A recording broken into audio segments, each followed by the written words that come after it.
ప్రేరణ YouTube channel యొక్క 5వ వీడియోకి మీ అందరికీ స్వాగతం స్నేహితులారా. ఈరోజు మనం ఈ వీడియోలో ఆర్థర్ యాష్ అనే ఒక ఆఫ్రికన్ అమెరికన్ టెన్నిస్ ప్లేయర్ గురించి తెలుసుకోబోతున్నాం. స్నేహితులారా, మీకు ఈ వీడియో నచ్చితే చివరిదాకా విని దీన్ని షేర్ చేసుకోండి. ప్రేరణ యూట్యూబ్ ఛానల్ని సబ్స్క్రైబ్ చేసుకోమని మీ ఫ్రెండ్స్కి కూడా దయచేసి చెప్పండి.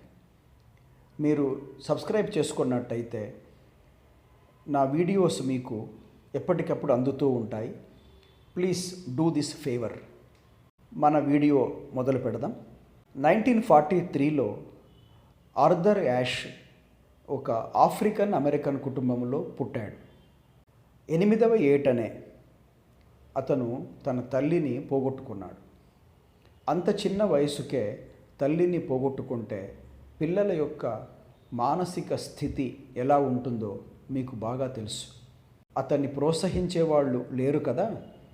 ఒక ఆఫ్రికన్ కుటుంబపు వ్యక్తి అయిన కారణంగా అతనికి వీధిలోనూ బడిలోనూ అన్ని చోట్ల అవమానాలు ఎదురయ్యాయి.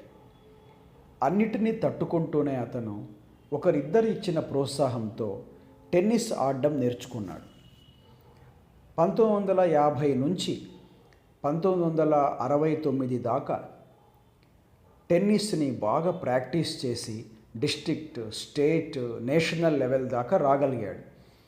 1970లో ఆస్ట్రేలియన్ ఓపెన్ ఛాంపియన్షిప్లోకి అడుగుపెట్టి ఆ ఛాంపియన్షిప్ని కూడా గెలిచాడు.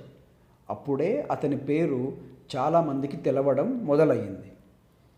1975లో ఇంగ్లాండ్లో జరిగే వింబుల్డన్ టోర్నమెంట్కు హాజరయ్యాడు.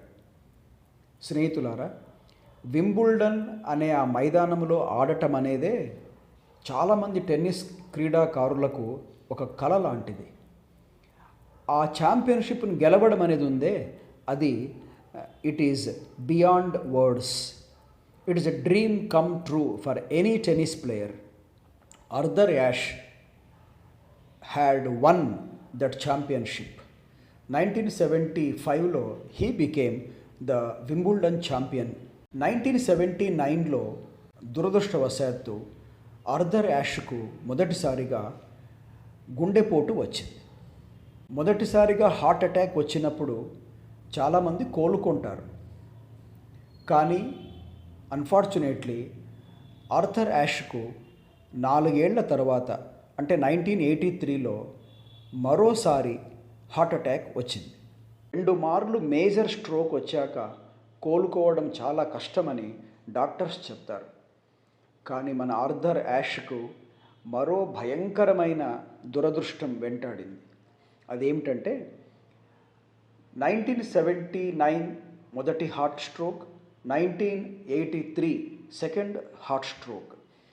సెకండ్ హార్ట్ స్ట్రోక్ వచ్చినప్పుడు సర్జరీ చేయాలని డాక్టర్స్ సర్జరీ చేస్తూ బ్లడ్ ట్రాన్స్ఫ్యూషన్ చేశారు.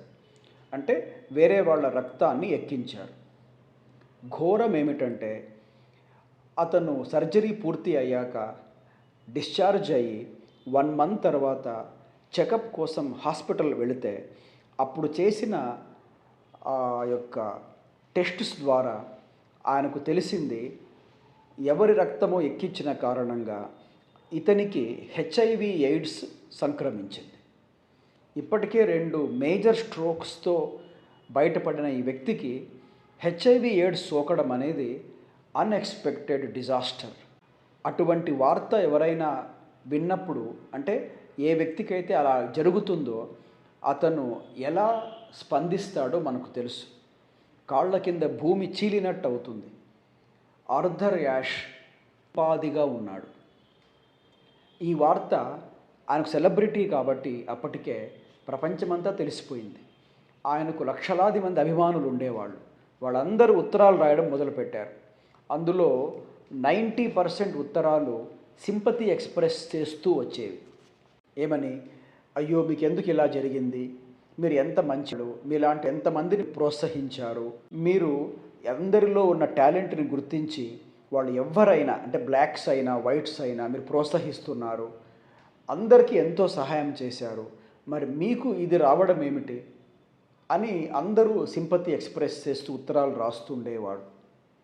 వాటిని ఆర్థర్ యాష్ చాలా వరకు చదివేవాడు. కానీ ఒక ఉత్తరము ఆయన ప్రత్యేకంగా చదివాడు. ఆ ఉత్తరానికి మాత్రమే ఆయన రిప్లై రాశాడట.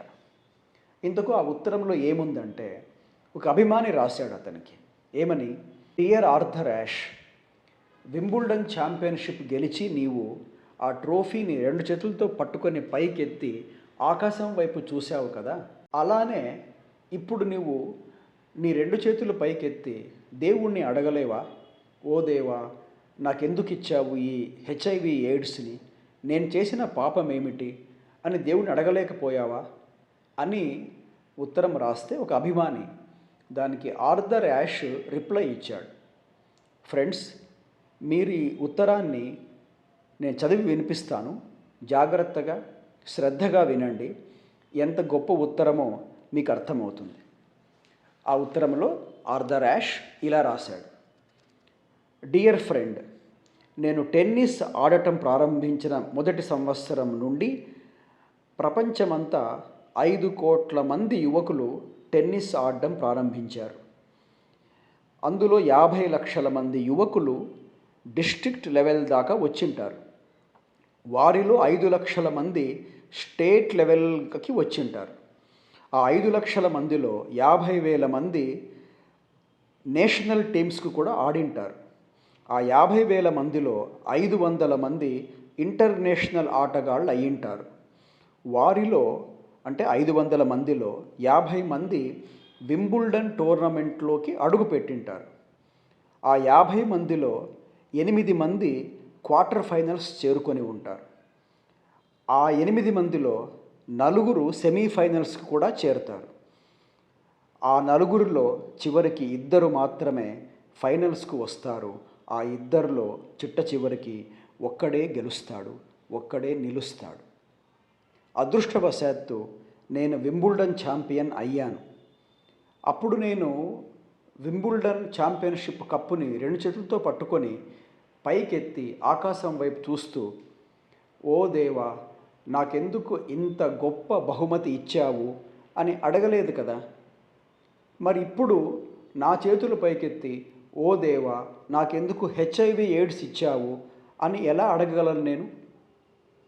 నేను అప్పటి మనిషినే. అప్పుడు ఎలా ఉన్నానో ఇప్పుడు అలానే ఉన్నాను. అప్పుడు భగవంతుడు నాకు వింబుల్డన్ ఛాంపియన్షిప్ ఇచ్చి ప్రపంచ స్థాయి ఆటగాడిగా దీవించాడు. ఇప్పుడు అదే భగవంతుడు ఎందుకో నాకు హెచ్ఐవి ఎయిడ్స్ వ్యాధిని సంక్రమింపచేశాడు.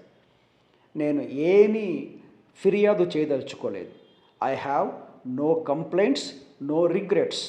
I accept what God has given to me. ఇది స్నేహితులారా ఆయన ఉత్తరం.